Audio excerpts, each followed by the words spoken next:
여러분 안녕하십니까. 강시열 변호사입니다. 사흘 동안 희망 고문을 하던 한국 축구. 결국은 32강에 올라가지 못했습니다.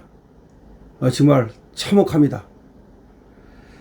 역대 최고의 선수들을 갖고 있었다. 그리고 대진운도 좋았다. 약체팀에 우리가 배정이 됐거든요. 그런데도 불구하고 32강에도 올라가지 못하고 내일 침을 싸서 돌아오게 됩니다. 한국 축구 고질병이 뭐냐? 가장 큰 적은 대한축구협회다. 대수술이 필요하다. 홍명보 선임 과정과 협회 운영에 대해서 비판이 쏟아지고 있습니다. 감독 교체도 중요하고 협회 쇄신도 필요하다는 겁니다. 대한민국 축구 가장 큰 적은 대한축구협회다. 대한축구협회를 뿌리째 쇄신해야 된다. 이게 어느 조직이나 말이죠. 이 조직이 썩으면 안 됩니다. 선관위 조직이 썩은 것처럼 이 대한축구협회 조직도 썩었다는 겁니다. 지금 우리나라 정계가 썩은 것처럼 축구협회도 썩었다는 겁니다. 지금 사회관계망 서비스에는 이번 월드컵 경기를 보는 내내 탄식할 수밖에 없었다. 그렇죠. 이번 월드컵 결과는 이미 2014년 브라질 월드컵 때부터 예견된 참사였다는 말도 나옵니다. 과정이 공정하지 않았다는 겁니다. 협회 운영이라든가 감독 선임이라든가 이런 모든 과정이 공정하지 않고, 그러다 보니까 이게 조직이 말이죠, 썩어 빠졌고, 썩은 조직에서 어떻게 좋은 축구가 나올 수 있겠습니까? 이번 홍명보 감독이 이끄는 한국 축구 대표팀은 2026년 월드컵 조별리그 A조에서 1승 2패를 기록해서 승점 3으로 조에서는 3위를 기록했지만, 승점 3을 얻어가지고 조에서는 3위를 기록했지만 자력으로 32강 진출에 실패했습니다. 다른 조 결과를 3일 동안이나 지켜봤는데 결국 내려가다가 마지막에 콩고가 우즈베키스탄을 3대1로 역전시키면서 한국의 32강 탈락이 확정됐습니다. 홍명보 감독을 선임한 문제의 11차 회의와 관련해서 문건이 존재함에도 정몽규 대한축구협회장은 국회에서 회의 자체가 없었다고 거짓말을 하는 등 그야말로 정몽규의 문제, 그리고 또 감독을 선임하는 과정에서의 불투명성, 이런 것들이 모두 문제가 됐다는 겁니다. 불법적으로 회의를 하고 불법적으로 과정을 제대로 거치지 않고 절차적 정당성도 없이 축구협회에서 제멋대로 감독을 선임하고 축구 행정이 불법적인 그리고 편법적인 그런 행정이 이루어졌다는 겁니다. 홍명보 본인 역시 홍명보를 선임하는 과정이 투명하지 못했다라고 정당성이 없었다는 사실을 인정하기까지 했다는 겁니다. 그런데 이렇게 절차도 안 지키고 책임도 안 지고 반성도 안 하는 이런 대한축구협회에게 대한민국 축구의 미래를 기대하기 어렵다는 겁니다. 대한축구협회가 그동안 했던 걸 보면은 클린스만 감독 선임과 경질, 파리올림픽 진출 실패 논란, 그리고 또 그 과정 속에서 홍명보 감독 선임, 승부 조작 관련 사면 추진, 이런 과정에서 무능과 무원칙의 역사가 끊임없이 반복됐다는 겁니다.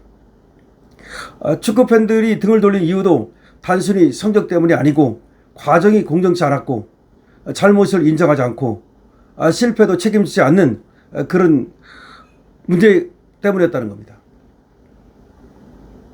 이게 선관위하고 비슷한 것 같아요.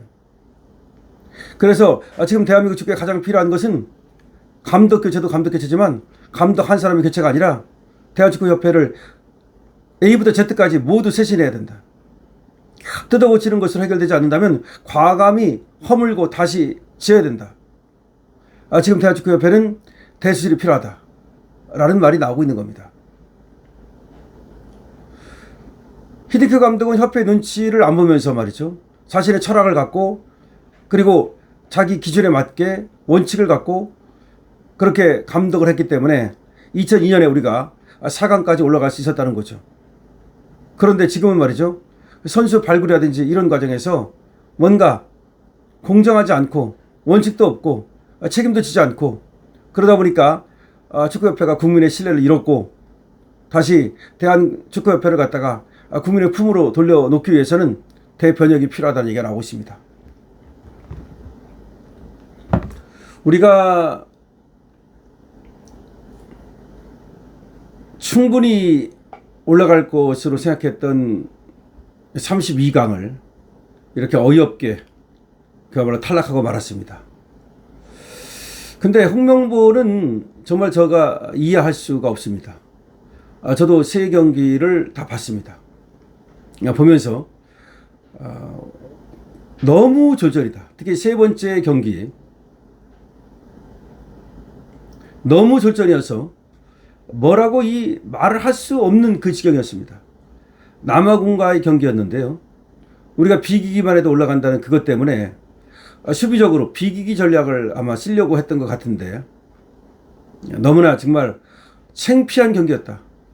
전략도 없었고 전술도 없었고 이기려는 의지도 없었다. 홍명보는 심지어 말이죠.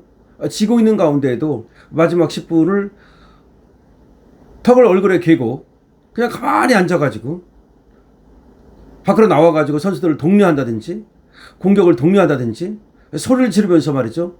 선수들의 위치를 조정한다든지 뭐 아무것도 없었습니다. 정말 왜 지금 감독을 하는지를 이해할 수 없었다. 그래서 심지어 말이죠. 지려고 그러는 거 아니냐 라는 의심까지 하고 있습니다. 이번에 홍명보는 최악 감독입니다.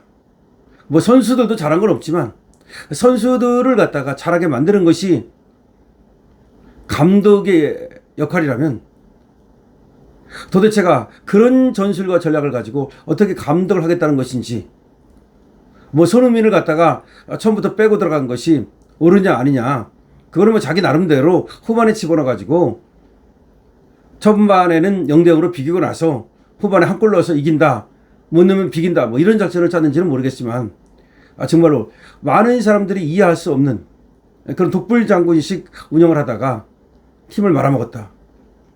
선관위도 똑같고 이재명 정권도 독불장군식 운영을 하고 있는데 하는 거 보면 홍명보 축구나 똑같습니다.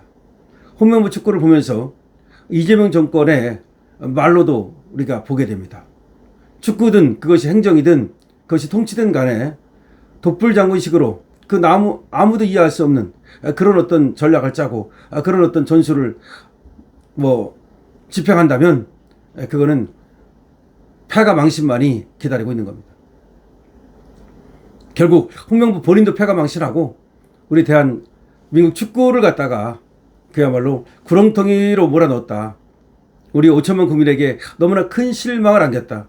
홍명보는 당연히 감독직에서 물러나야 되는 거고 대한축구협회 당연히 말이죠. 쇄신 작업에 들어가야 됩니다. 그리고 여기서 교훈을 얻어가지고 우리 대한민국도 지금 수장을 빨리 바꿔야 됩니다. 수장을 빨리 바꾸지 않으면 저 홍명보 축구골 날 것 같은 그런 불길한 예감이 듭니다. 여러분 어떻게 생각하십니까? 여러분들 의견을 댓글로 적어주시기 바랍니다. 강신혁TV입니다.